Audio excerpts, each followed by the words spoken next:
While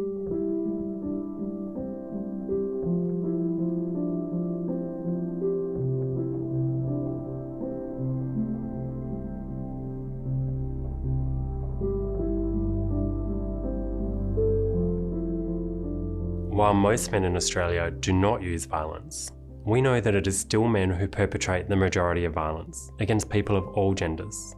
In fact, around 95% of people who have experienced violence since the age of 15 experienced violence from a male perpetrator. And while people of all genders can be victims of violence, there are differences in how it is experienced. Men experience violence mostly from other men who are strangers to them and in public spaces. Women experience violence mostly at home from men that they know, usually a current or ex-partner. And we also know that trans and gender diverse people experience high rates of violence from partners, families and strangers. And that the majority of this violence is still from cisgender men. In Australia, 1 in 4 women has experienced violence by a partner compared to 1 in 13 men. Women are also more likely than men to fear for their lives and to be seriously harmed or killed by a partner. In Australia, on average, 1 woman every 9 days is killed by her current or former partner. And in the first half of 2024, there has been an increase in the number of women who are being killed by a man. But if we look at all of this violence experienced by people of any gender, there is a common theme, that it is still mainly men who are perpetrating the violence. So this means we need to have a focus on men's violence and on what is driving this. It's not just about violence either. We know that this is just the tip of the iceberg. There are many other forms of disrespect and inequality that women experience every day across Australia, many of which can't be captured by statistics. And this is the context in which violence against women happens.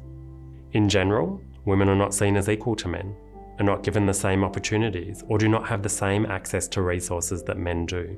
So we need to think about how men play a role in maintaining this unequal status, and how they can help to change this. But it's not always just about gender either.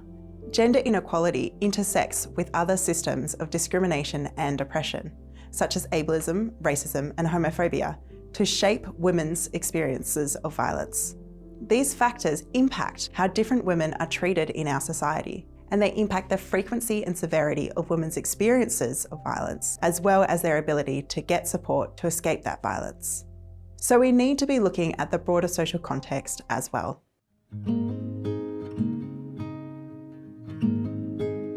If men are a significant part of the problem of violence against women and are perpetrating most of that violence, then we need to look at what is going on for men within their own identities and in their lives and their relationships. This means we need to look at what is influencing men to use violence and look at the social expectations and pressures on men to be a certain way, or to act in ways that might be harmful. What we know from the research is that masculinity is a huge part of this. While it's not the whole story, it plays a significant role in terms of how we expect men to think, feel and act. It is also something that plays out in every part of our society, in our governments, workplaces, sports clubs, schools, media, in all the places that we live, work, learn and play.